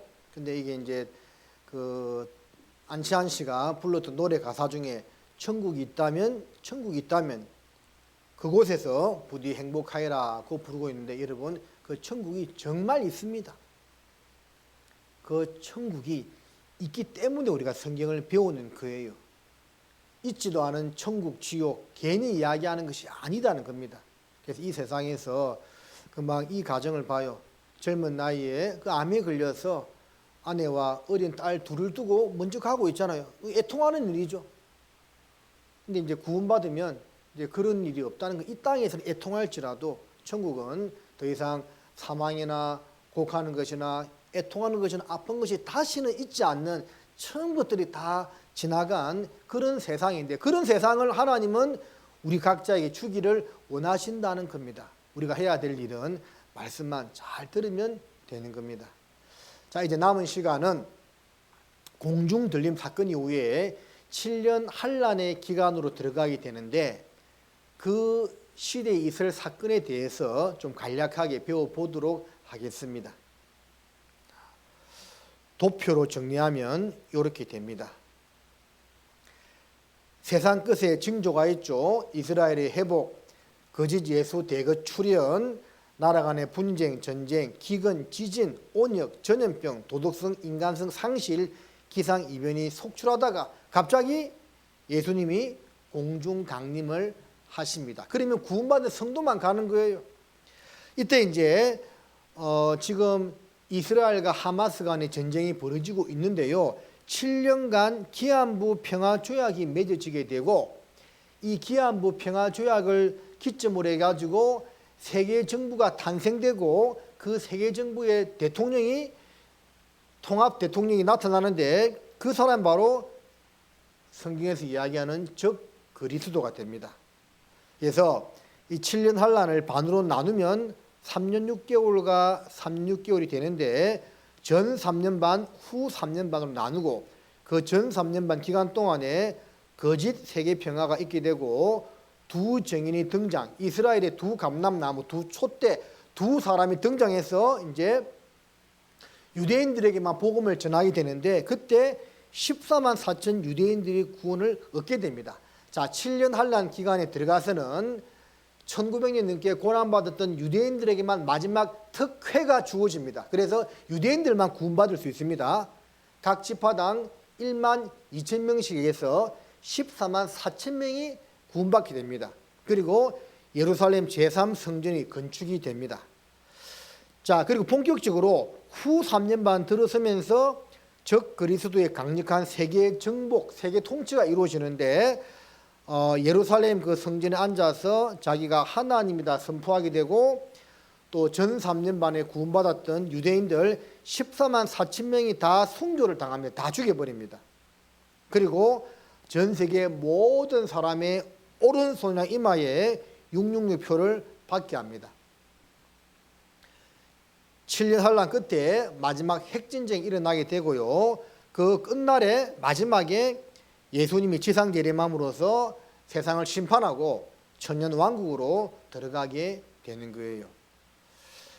그러므로 나 주 여호와가 말하노라, 내가 이제 내 거룩한 이름을 위하여 열심을 내어 야곱의 사로잡힌 자를 돌아오며 이스라엘 온 족속에게 긍휼을 베풀지라. 그들이 그 땅에 평안히 가고 두렵게 할 자가 없게 될 때에 부끄러움을 품고 내게 범한 죄를 뉘우치리니, 곧 내가 그들을 만민 중에서 돌아오게 하고 적국 중에서 모아내어 열국 목전에서 그들로 인하여 나의 거룩함을 나타낼 때라. 그러니까 이제 이스라엘 사람들이 자기 땅에 돌아와서 평안히 거하고 두렵게 할 자가 없게 없는 그때에 부끄러움을 품고 내게 범한 죄를 뉘우친다는 말씀은요, 자기 조상들이 2000년 전에 죽였던 그 예수님이 메시아라는 것을 깨닫고 민족적인 회개운동을 일으킨다, 그 말입니다. 그런데 지금은요, 평안히 거하는 때가 아닙니다. 지금 분쟁 사태죠. 그래서 지금은 아닌데, 이 이스라엘과 하마스 간의 전쟁이 될지 아니면 다음이 될지 아무도 알 수 없지만, 어쨌든 그 땅에 평안히 거하고 두렵게 할 적 없게 되는 그런 평화조약의 때가 이스라엘과 팔레스타인 간에 맺어지게 되는 겁니다. 그러면 이제 환란으로 들어가게 되고 회개운동이 일어나게 되는 거예요. 누가 아무렇게 하여도 너희가 미혹하지 말라. 먼저 배도하는 일이 있고 저 불법의 사람 곧 멸망의 아들이 나타나기 전에는 이러지 아니하리니, 저는 대적하는 자라. 범사에 일컫는 하나님이나 숭배함을 받는 자 위에 뛰어나 자존하여 하나님 성전에 앉아 자기를 보여 하나님이라 하느니라. 그래서 불법의 사람, 멸망의 아들이 바로 하나님을 대적하는 적 그리스도인데, 이 적그리스도가 예루살렘에 제3성전이 건축이 되는데요. 그 성전 가운데 앉아서 I am God, 내가 하나님이다 하는 그런 참남된 말을 한다는 거예요. 자, 제1, 2성전은 있어 왔습니다. 그래서 약 3000년 전에 솔로몬이 지었던 성전이 제1성전이고 이 제1성전이요. 기원전 606년경에 바벨론 침략 때 불타 사라집니다. 그리고 70년 포로 생활을 마치고 돌아온 이스라엘 사람들에 의해서 특히 스룹바벨이라는 사람의 주도로 제2성전이 건축이 됩니다. 그리고 이 제2성전이 예수님 때까지 오게 되다가 그때 리모델링을 하게 되는데 우리말로 그것을 헤롯 성전이라고 부릅니다.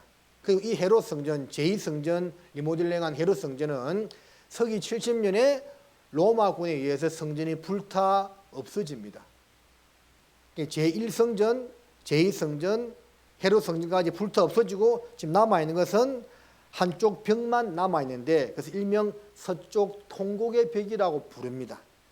자, 여기 제가 10년 전에 한번 갔다 왔는데 지금도 많은 성지 순례객들이 여기 와서 기도문을 꽂아놓고 이렇게 기도를 하고 있습니다. 저도 이렇게 유대인 소년들하고 사진을 찍었습니다. 예, 제가 누군지 단번에 알겠죠? 자, 찍었어요.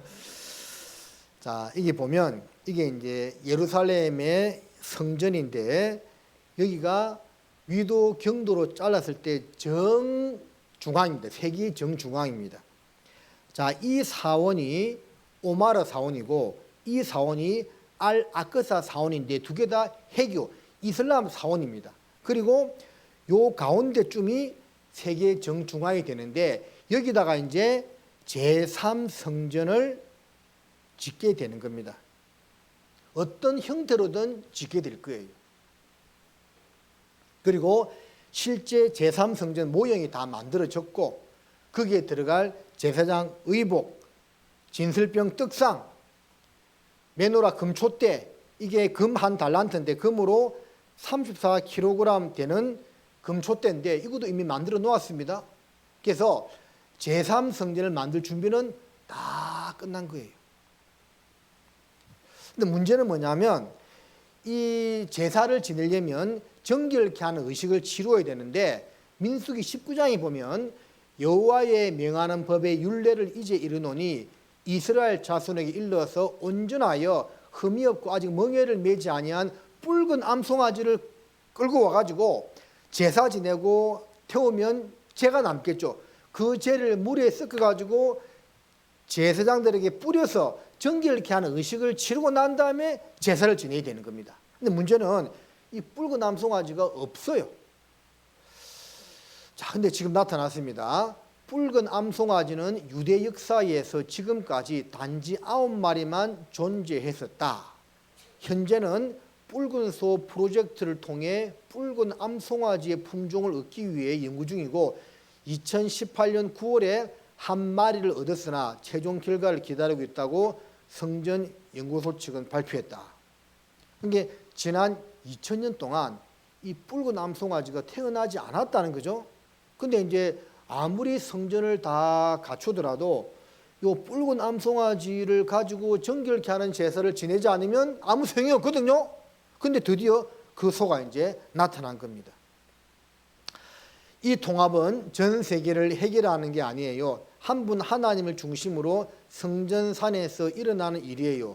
아주 높은 지위의 이슬람 지도자들이 우리에게 찾아와서 제발 제3성전을 지어주세요라고 했어요. 모든 종교들을 연합시키고 전 세계 모두가 이 제3성전에서 한 분 하나님께 예배 드리도록 만드는 게 우리의 미션이에요. 실제는 사단에게 제사 지내는 건데 하나님께 제사 지낸다고 이렇게 잘못 알고 속아서 이런 이야기를 이 사람들도 하고 있는 거예요.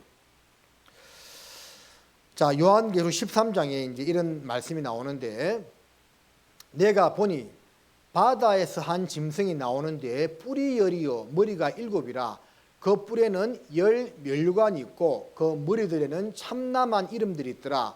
내가 본 짐승은 표범과 비슷하고 그 발은 곰에 발 같고 그 입은 사자의 입 같은데 용이 자기의 능력과 보좌와 큰 권세를 그에게 주었더라. 이것은 이제 7년 한란에 나타날 마지막 정치적 세력, 세계정부를 상징적으로 나타내는 그 말씀입니다. 모든 성경은요, 문자 그대로 보면 되는데 에스겔서나 요한계시록 같은 예언서는 해석을 해야 됩니다. 이걸 해석하면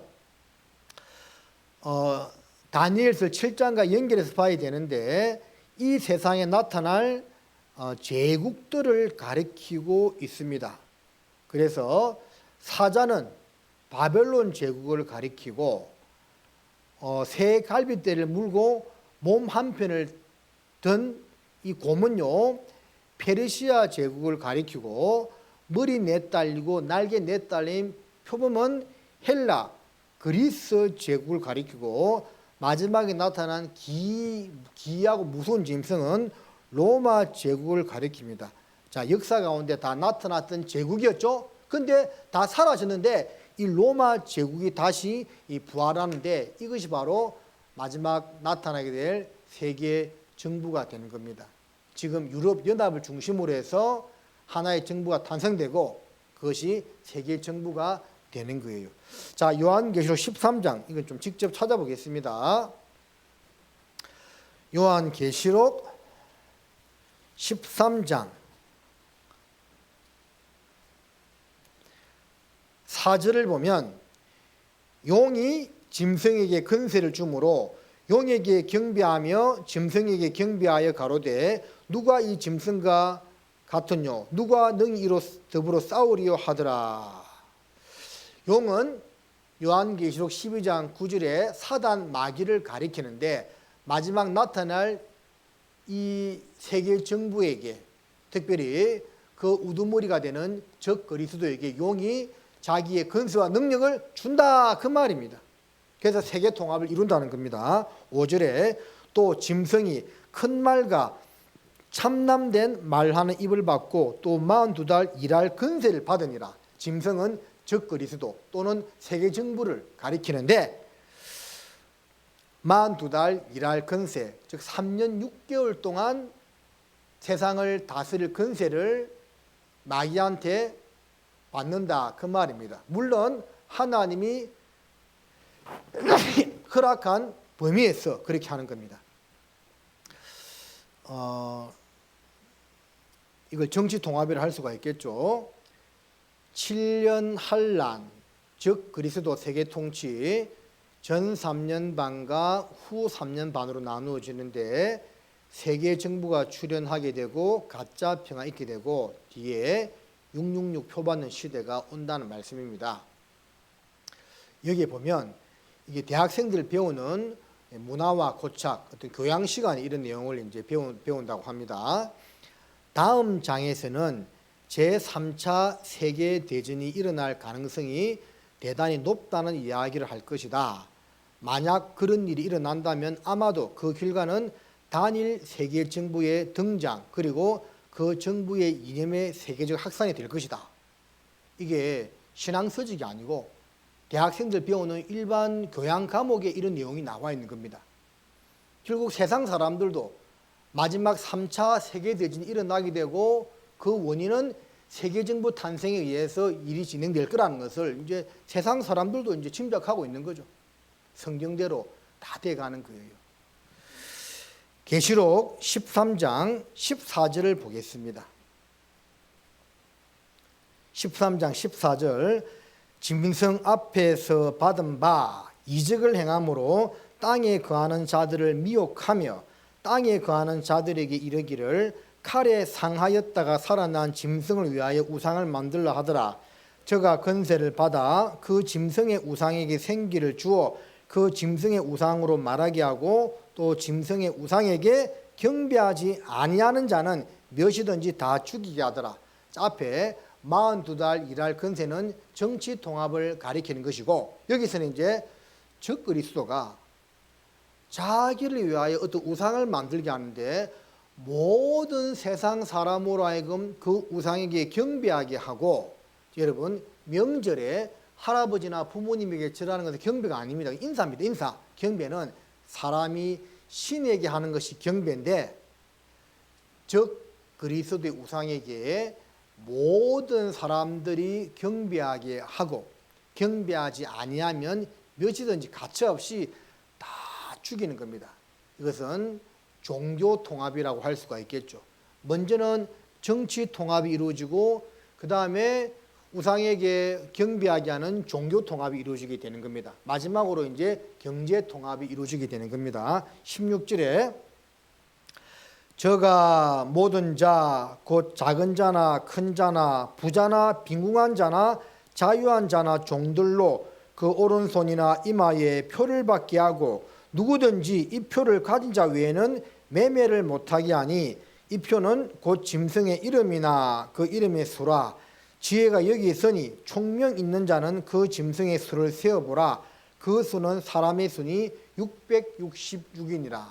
그래서 마지막으로 경제 통합이 이루어지게 되는 겁니다.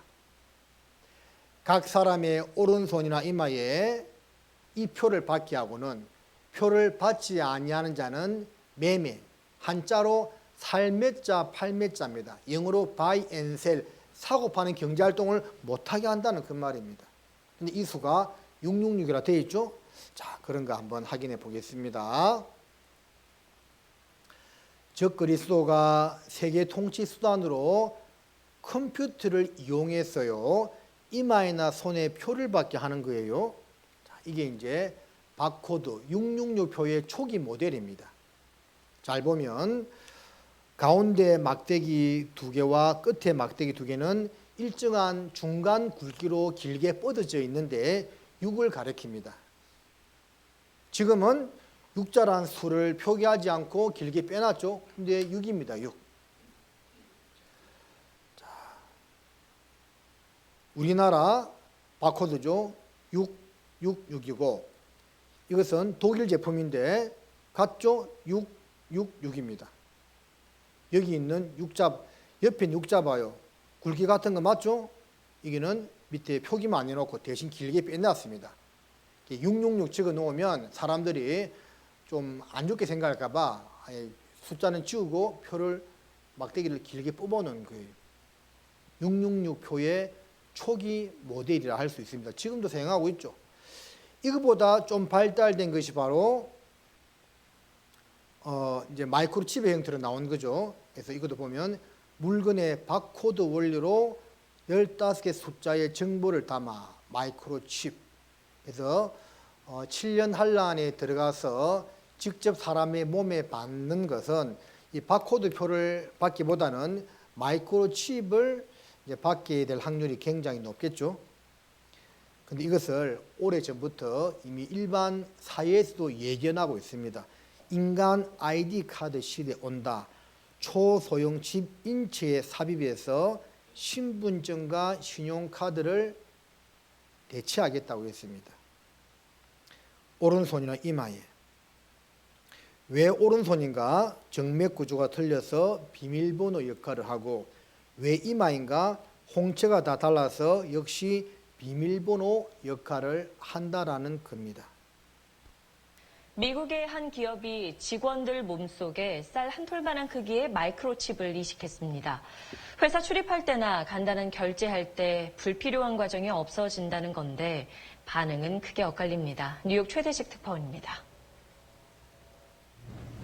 미국의 한 IT 기업, 영화에서나 나올 법한 장면이 실제 일어나고 있습니다. 이름하여 칩 파티.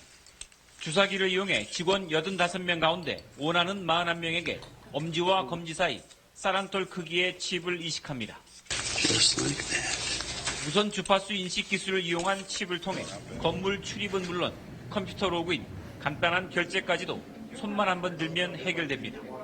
You don't know how it's going to feel or, you know, what it's going to feel like, but really, in my opinion, it didn't feel like anything.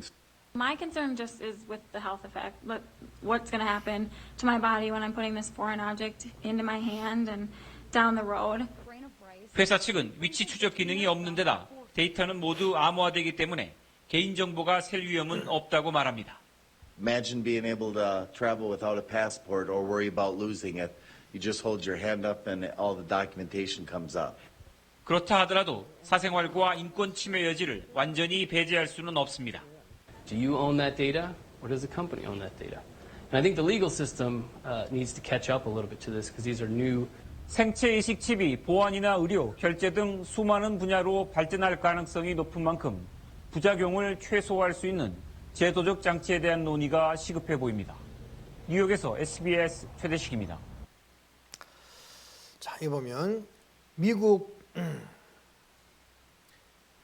정보기관의 연구에 따르면 피부의 온도 변화에 따라 재충전되는 배터리를 내장한 반도체를 이식하기 적당한 장소는 이마와 손등이라고 한다.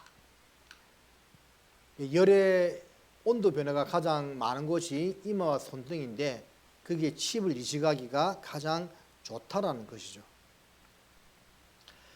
최근엔 팬데믹을 통한 백신 개발과 함께 모반에 삽입하여 접종자의 상태를 실시간 모니터링할 수 있는 하이드로겔 센서의 개발이 논란이 되고 있습니다. 체내에 이 센서가 없는 사람은 대중교통도 이용할 수 없을 것이며 금융기관 이용은 물론 상점에서 물건조차 구매할 수 없게 될 것입니다. 이런 시대가 이제 온다는 겁니다. 준비는 다 끝났어요. 단골의 결제용 칩 이식, 올 것이 왔다. 손가락에 사원증 이식하는 회사, 보안 강화 위해 직원몸 마이크로칩 이식, 지배수단 악용 우려를 하고 있다. 또는 환자 몸속 칩이 혈당 체크, 폰으로 처방전 쏙 이른다. 이렇게도 이제 하고 있는 겁니다. 미국에서 이 광고한 내용도 하나 보겠습니다.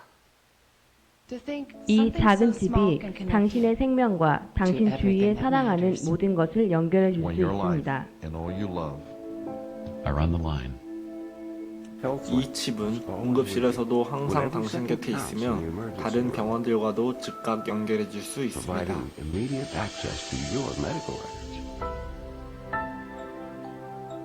약 처방전을 다 기억할 수 없기 때문에 이 칩을 사용합니다.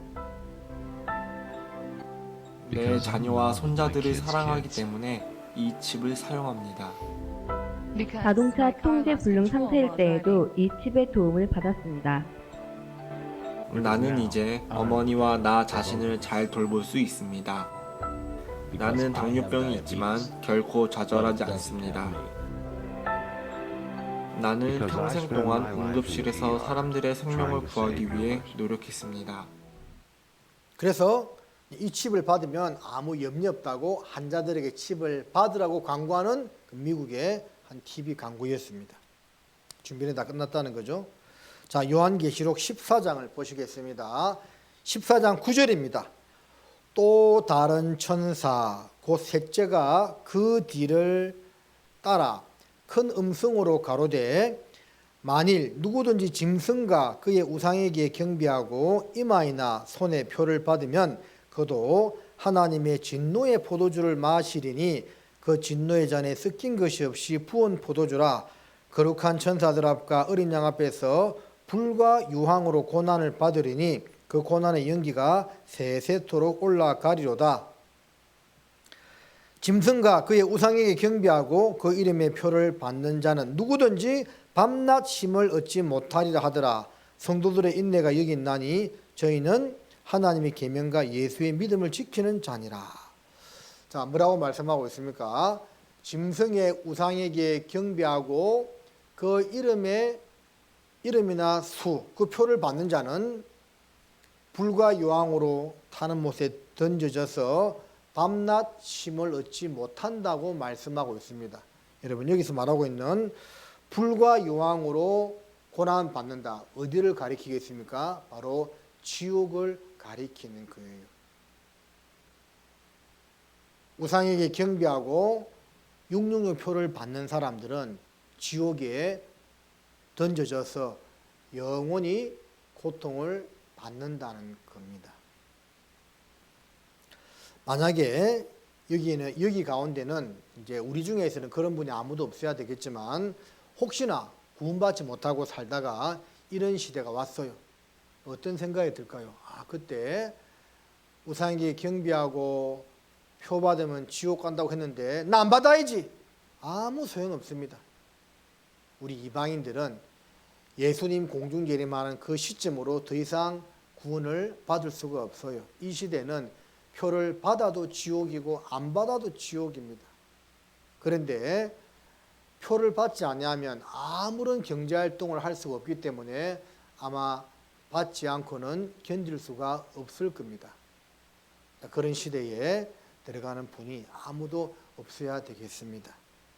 자, 그 이후에 이제 마지막 이제 7년 한란 끝에 핵전쟁이 일어나게 되는데 그것까지만 잠깐 배워보겠습니다.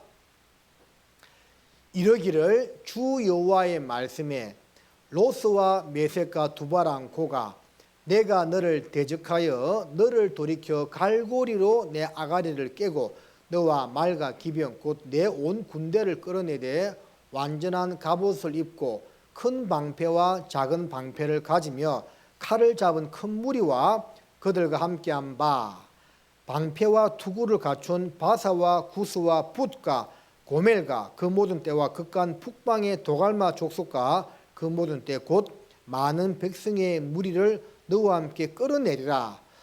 자, 에스겔 38장에 나와 있는 마지막 전쟁에 대한 예언입니다.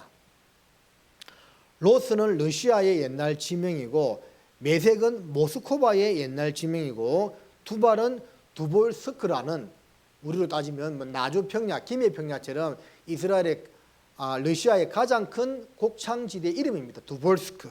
다 러시아를 가리킵니다. 갈고리로 내 아가리를 깨고 이제 끌어낸다는 거죠. 그리고 그들과 함께한 바 이제 동반되는 나라들이 있는데 바사, 페르시아, 지금 이란입니다. 구스, 이디오피아, 부스, 리비아입니다. 그리고 도갈마, 터키, 이름이 티르키예로 바뀌었죠. 이런 나라들과 동반해서 전쟁을 일으킨다는 겁니다. 자, 러시아 연방 루스라는 국가를 형성하였다 되어 있죠. 그리고 공산국가가 되었습니다. 군사 강국이죠.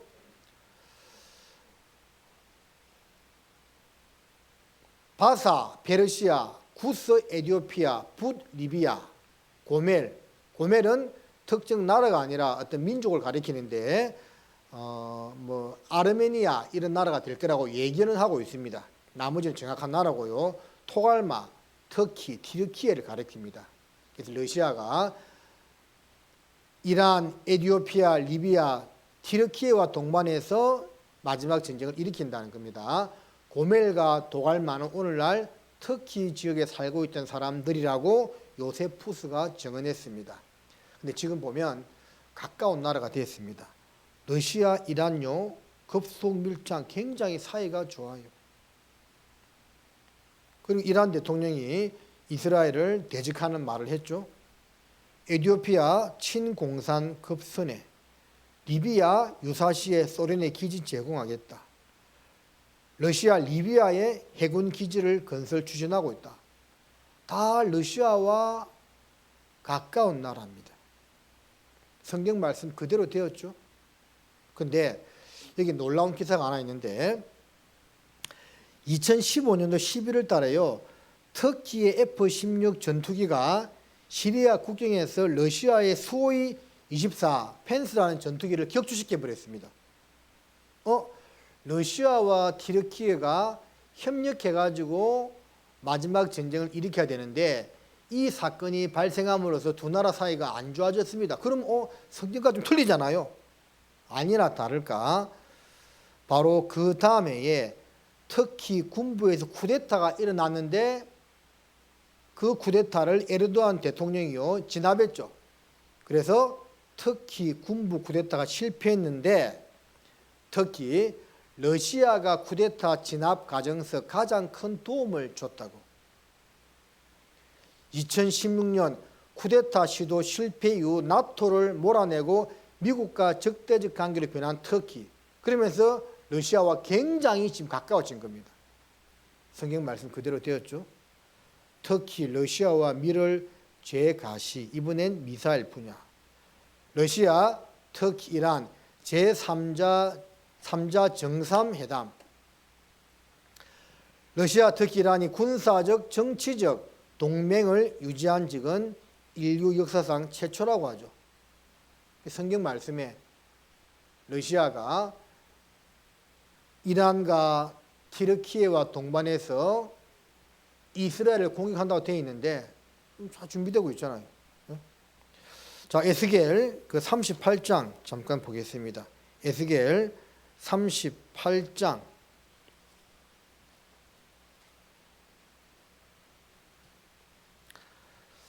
8절에 보면 여러 날 후 곧 말년에 내가 명령을 받고 그 땅 곧 오래 항무하였던 이스라엘 산에 이르리니 그 땅 백성은 칼을 벗어나서 열국에서부터 모여 들어오며 이방에서부터 나와서 다 평안히 거하는 중이라. 그래서 평안히 거하는 이스라엘을 치러 온다는 그 말입니다. 12절에 물건을 겁탈하며 노락하리라 하고 내 손을 들어서 항무하였다가 지금 사람이 거처하는 땅과 열국 중에서 모여서 짐승과 재물을 얻고 세상 중앙에 가는 백성을 치고자 할 때에 세상 중앙에 가는 백성이 어디를 가리키죠? 이스라엘을 치러 온다 그 말입니다. 그런데요, 시간상 다 배우기는 어려운데 에스겔 39장에 보면 이 전쟁에서 이스라엘이 승리합니다. 더 이상 이스라엘을 이길 나라는 없습니다. 이스라엘에게 러시아 연합국이 박살이 납니다. 그렇게 해서 끝나면 오죽 좋겠습니까마는 이것이 이제 전 세계 3차 대전으로 확전 번지게 되는 겁니다. 자, 여기 보시면 또 여섯째가 그 대접을 큰 강 유브라데 쏟음에 강물이 말라서 동방에 쏘는 왕들의 길이 예비되더라. 16절은 같이 읽어보겠습니다. 새 영이 히브리어로 아마겟돈이라는 곳으로 왕들을 모으더라. 그래서 이 전쟁이 전 세계 전쟁으로 이제 번지게 되는데 유브라데 강물이 말라서 동쪽에서 오는 왕들의 길이 예비되고 이스라엘의 아마겟돈으로 모여들게 된다는 겁니다. 자, 그도 그럴 것이 카라코람 하이웨이라고 동쪽, 특히 중국에서 이스라엘 중동으로 갈 수 있는 고속도로가 완공이 되었습니다. 그리고 이스라엘로 가려면 반드시 유프라테스 강을 건너야 되는데 터키에서 국가 개발 사업의 하나로 아타투르크 댐을 유프라테스 강 상류에 만드는데 이 댐을 만들고 나서 수문을 막으니까 밑에 하류가 말라버린 겁니다. 그러니까 마른 유프라테스 강으로 동방의 군사가 지나갈 수 있게 된 거죠. 내 천사가 놓였으니 그들은 그 연월 일시에 이르러 사람 3분의 1을 죽이기로 예비한 자들이더라. 마병대의 수는 2만만이니 내가 그들의 수를 들었노라.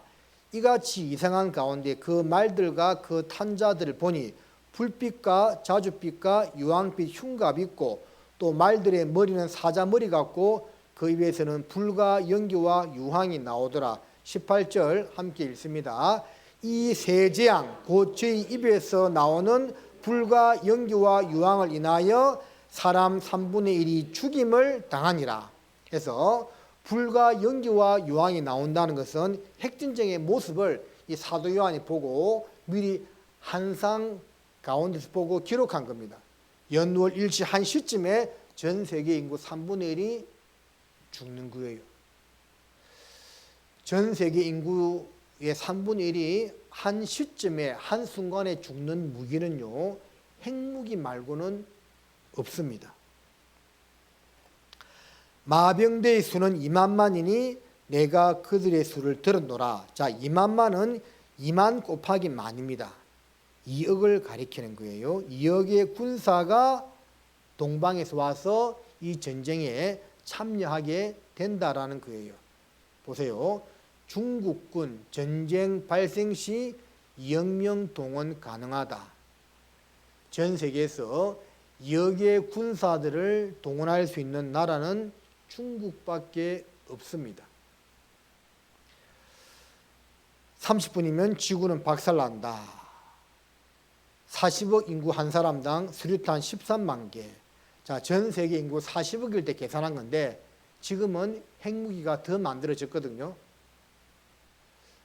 인간이요, 신무기를 만든 이래로 사용을 안 한 적이 한 번도 없습니다. 핵무기 사용하지 않을까요?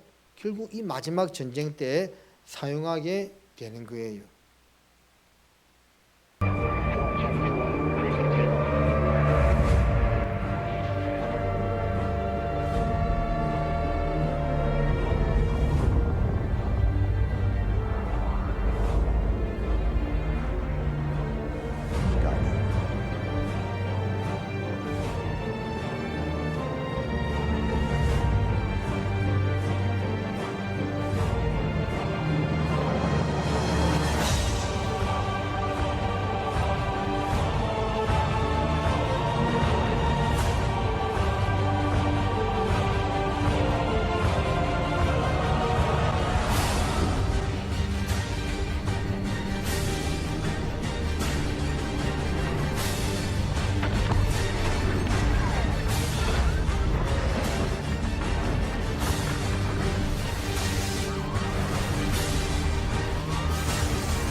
자, 구약 성경 스가랴 한번 찾아보겠습니다. 스가랴 14장입니다. 1326쪽 정도 되겠습니다. 스가랴 14장 12절 말씀을 찾았으면 함께 읽겠습니다. 예루살렘을 친 모든 백성에게 여호와께서 내리실 재앙이 이러하니 곧 섰을 때에 그 살이 썩으며 그 눈이 구멍 속에서 썩으며 그 혀가 입속에서 썩을 것이요. 이 스가랴 성경은 지금부터 약 2500년 전에 기록이 되었습니다. 그런데 사람이 가만히 서 있는데 살이 썩고 눈이 썩고 혀가 입속에서 썩는 그런 무기가 세상에 어디 있습니까? 예루살렘을 친 세상 모든 사람들에게 하나님 내일 재앙이 이렇다는 거죠. 이거 바로 핵무기를 가리키는 겁니다. 금방 영상에서 보신 것처럼 핵무기가 터지면 그 엄청난 고열이에요. 핵무기 하나가 1메가톤급인데 하나가 꽝 터지잖아요. 그러면 0km에서 반경에서 4km까지를 핵복사라고 이야기하는데 이게 엄청난 고열에 다 순식간에 소멸돼 버리는 겁니다. 사라져 버리는 겁니다. 핵복사라고 이야기합니다. 4km에서 12km까지를 핵폭풍이라고 이야기하는데 그냥 뜨거운 열에 그냥 다 타버리는 겁니다. 12km에서 48km까지를 이제 핵 방사능 오염된다. 그렇게 이제 이야기하거든요. 그래서 핵무기 하나만 터지더라도 우리나라 한 3분의 1이요. 초토화가 되는 거예요. 가만히 서 있는데 뜨거운 열에 의해서 사람 몸에 수분이 가장 많은 곳이 눈과 혀거든요. 눈이 구멍 속에서 혀가 입속에서 녹아버리는데 썩는다 그렇게 표현하고 있는 겁니다. 하나님이 이 스가랴 선지자에게 핵무기의 참상에 대해서 미리 한상 가운데 보여주고 스가랴는 그게 뭔지 잘 몰랐지만 받아 기록한 겁니다. 앞으로 조금만 넘어가서요. 스바냐를 찾아보겠습니다. 스바냐. 구약성경 1306쪽 정도 되겠습니다. 스바냐 1장 2절과 3절입니다. 여호와께서 가라사대 내가 지면에서 모든 것을 진멸하리라. 내가 사람과 짐승을 진멸하고 공중의 새와 바다의 고기와 거치게 하는 것과 악인들을 아울러 진멸할 것이라. 내가 사람을 지면에서 멸절하리라. 나 여호와의 말이니라. 자, 스바냐 성경 2800년 전에 기록된 이 스바냐 성경에서도 마지막 심판의 때가 오는데 진멸은 다 멸한다 그 말입니다. 다 죽인다는 거예요. 하늘의 새와 땅의 들짐승과 바다의 고기와 모든 사람을 다 진멸한다고 말씀하고 있지요. 노아의 홍수 때는 물 심판이기 때문에 바다의 물고기는 살았지요. 그러나 핵전쟁이 나면 바다 물고기도 다 죽습니다. 그 전쟁을 가리키고 있는 겁니다. 하나님 말씀에 기록된 대로 세상 역사는 이루어지고 있습니다. 이 마지막 전쟁 7년 한란도 결코 피할 수가 없어요. 그대로 진행됩니다. 그리고 왜 이런 일이 있느냐? 1장 그 18절 말씀을 보면 그들의 은과 금이 여호와의 분노의 날에 능히 그들을 건지지 못할 것이며 이 온 땅이 여호와의 질투의 불에 삼키우리니 이는 여호와가 이 땅 모든 거민을 멸절하되 놀랍게 멸절할 것임이니라. 하나님은 질투하시는 분이다고 말씀하고 있습니다.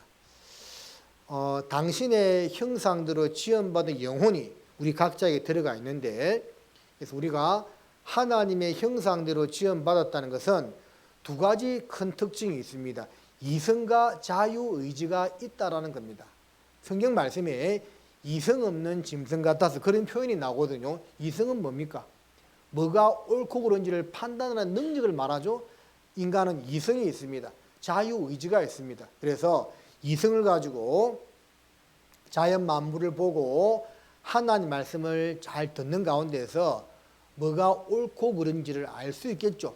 자유의지를 가지고 하나님을 선택해라, 진리를 선택해라 그 말입니다. 그러나 그걸 많은 사람들은 선택하지 않는 거예요. 하나님 질투하시는 겁니다. 질투의 불에, 진노의 불에 세상을 심판하신다는 겁니다. 은과 금이 여호와의 분노의 날에 능히 그들을 건지지 못한다고 되어 있죠. 다 불타 없어집니다. 이 세상 끝으로는 자기를 보호할 수가 없다는 겁니다. 결국 끝까지 하나님을 믿지 않고 말씀을 거부하는 자는 그 진노의 불에 삼키워서 이 세상에서도 심판을 받고 영원한 멸망으로 갈 수밖에 없다라는 겁니다.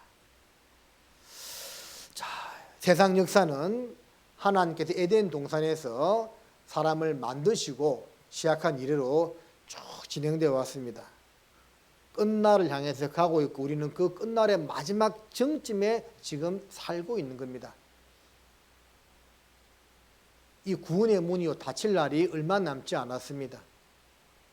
하나님은 노아의 방주를 다 만들고 짐승 암수 한 쌍씩과 노아의 가족을 태운 다음에도 일주일간 기회를 더 주었다고 되어 있거든요. 어쩜 우리 시대는 하나님께서 마지막 그 일주일의 기회를 더 주는 기간이라고 할 수가 있는 겁니다. 그래서 이제 저녁 시간으로는 내일과 모레 이틀 남았는데 끝까지 말씀을 잘 듣는 가운데 확실히 구원받고 거듭나는 그런 경험을 우리가 해야만 되겠습니다. 기도하시겠습니다. 하나님 아버지, 오늘도 말씀 가운데 함께 주셔서 진심으로 감사드립니다.